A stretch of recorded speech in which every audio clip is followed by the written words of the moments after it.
bwino ku mwana muwala TikToker gwe batemudde. Ono ye bwino ku mwana muwala TikToker gwe batemudde. Nkusaba osooka owulirize bulungi.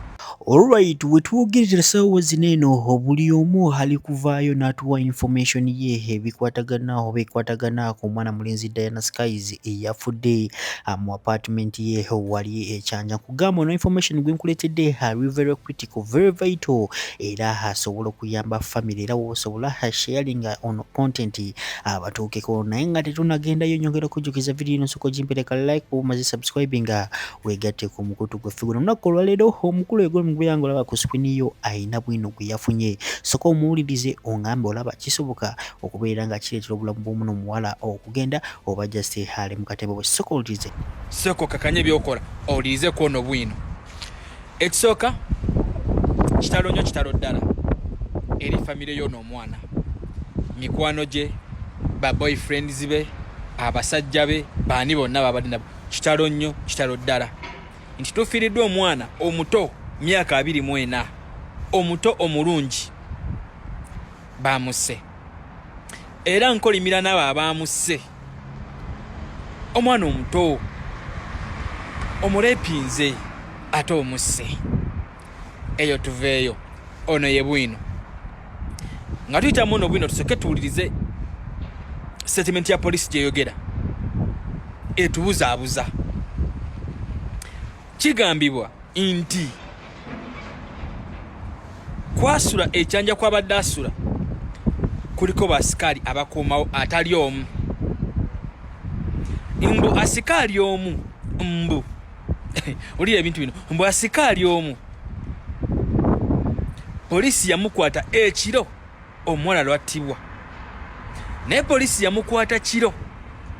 Polisi bwe mukwata, ensonga lwaki emukwata mbu yamusanga n'ebintu mu kasawo ebyabakyala nga tasobola kunnyonnyola byani abijjawa abitwalawa. Ng'omulala tasobola kunnyonnyolako n'agamba oba ABCD ku bino ebintu, ne bamutwala ku polisi. Mbu bwe bamutwala ku polisi,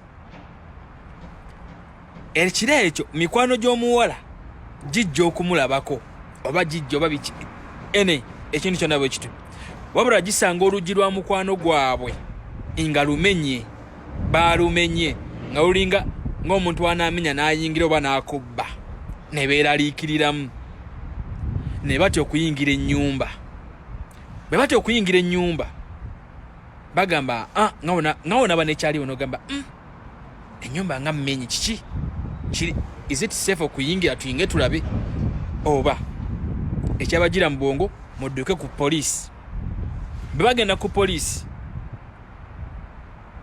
bawaayo omusango nti naye tusanze ennyumba yakyali waffe mmenyefu. Mbu mukwa statement ate balaba ensawo ku polisi nga bagimanyi, ensawo nga bagimanyi. Bagamba oba polisi nti ate ensawo nga yakyali waffe ow'ennyumba gye bamenye, ow'ennyumba gye bamenye, eyo ensawo tugimanyi,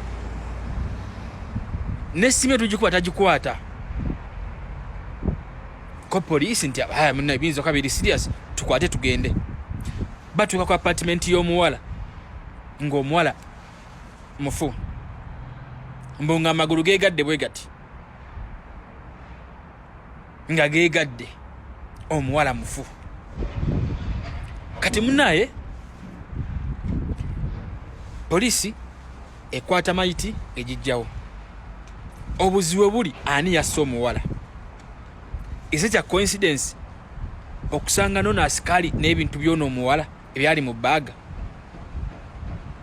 Is it a coincidence nti ng'abantu bebaze babyogera nti omuwala ono abasajja oba abasajja abafumbo be bamusizza? Wano kituba kyakuyiga ki? Abaana abawala muyiga okwekolerera. Abakazi bakambwe ku basajja baabwe. Abakazi banyina kubanga si basajja be bamusse oba omusajja oba gwe yakuula oba gwe yakola, naye nga omusajja gwo oluusi gwadayagala ng'alina omukazi n'agenda n'amugulirira abatemu. Era byonna tuli mu kubirowooza, kubanga weebuuza omuntu ng'omuwala oyo abadde tava ku nnyonyi obulamu bw'abadde alivinga era wano mbagambya nti ne fake life yo TikTok njamu bino bye muntu babira mu filter CFA buuza abamanyize ogenda kusanga omuntu mu original oli ogambe bannange kiki kyembadde ndaba kiki kino buno obulamu bwe tulivinga ku TikTok zino filter zibalimba. We are not these people. Tetuli bano bantu ku TikTok zino filter zibalimba nolaba fiki nogaba nange pe nsanga ku original ojaka abamaziga nenga kitalo nnyo kyoyo mwana muto. Nina omusajja nkubidde essimu ku nsonga z'ono omuwala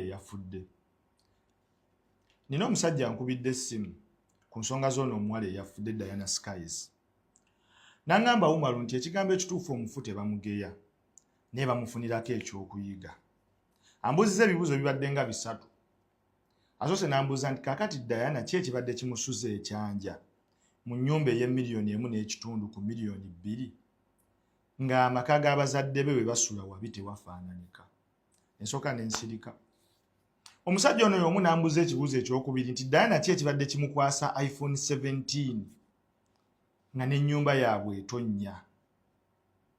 Nakyo sikizzeemu kuba ansa mbadde sigirina. N'ambuuza ekibuuzo ekyokusatu nti Diana ki ekibadde kimulinnyisa nga ennyonyi n'atambula ebitundu by'eggwanga eby'enjawulo nga ne taata we musajja wattu obulamu akyayiiya buyiiyi okutuuka nti ku lumbe baamwanjudde ng'omwami neekolera gyange nti talina mulimu gwa nkalakkalira. Ekyo nkimuzzeemu ne mugamba nti Uganda we yatuuka yakupalappalanya, olina kubeera ng'otega wano otega wali, tolina kubeera na mulimu gwa nkalakkalira. Omwami ono bw'abadde amaliriza n'aŋŋamba nti Umaru, abawala bonna abawangaalira e Kampala nga baagala ebirungi, baagala obugagga obw'amangu, nsaba obategeeza ebigambo bino. Omusajja oyo aŋŋambye nti gwe wenna omuwala ayagala omusajja bino nti alinamu ku ssente, kimanye nti ekisooka oba ogenda kufuna omusajja ng'akuzaala nga si wa myaka gyo. Ekyokubiri nti ogenda kufuna omusajja ng'olweda alina famire, kitegeeza olina amaka g'omuntu gw'oyingiridde era nga bw'anaakiwulira tagenda kuleka oyineeyine olw'ensonga nti aba avudde wala n'omusajja we. Omwami ono azzeemu n'antegeeza n'aŋŋamba nti abawala bonna abali mu Kampala awo bategeeze nti omusajja yenna bw'ajja okukukwana muteekeewo obukwakkulizo, nsooka ompe siginica nga mukyala wakkiriza ofuneyo side cheek, kuba kyokka kyekigenda okukuma ng'oli safe. N'aŋŋamba nti ate n'abalenzi abavubuka buno obuto bwe tubbako bakyala baabwe nabo bunyiiga, because kaba kaateekamu nnyo, kasobola okuba nga kaateekamu ssente ntono naye nga kukko ssente ezo nnyingi. Era bwe kasanga mukyala waako ng'omutadde mu mmoloka yo nako kabadde kamutambuliza ku booda, kaba na busungu nga bwa musajja mumpi, kaba keetegefu okumukola kyonna ekikawulira nti ku mutima katebenkedde. Kati awo nsinzidde ne ng'aba bannaaye, abavubuka abato mwenna abali e Uganda bw'owuliranga nga bakubyeko omukyala, tokola revenge. Kwata passport yo, tambula ojje ku kyeyo, emirimu gikyaliwo. Waliwo ne kampani yaffe eya BBH HR Consultants ku ddakiika eno baagala ba riders abasobola okukola mirimu egyo egya delivery. Interviews zaabwe zitandika ennaku z'omwezi nga 19 February paka nga 2. Omusaala gutandikira mu 2025. Interviews ziri awo Endeeba Kabowa. Osobola bakubira ku simu namba 0781 06 0901. Ojje weekolere ove mu kaabira laavu nti omukazi baamubbye. Ate nga kampani eno nnungi, bafa ku muntu okuva lwayingidde Dubai paka lwagifuluma nga bakutaddeko keya. Bino mbuweefiisizza ofiiridde ku kyeyo omulambo bajja kuguzaayo.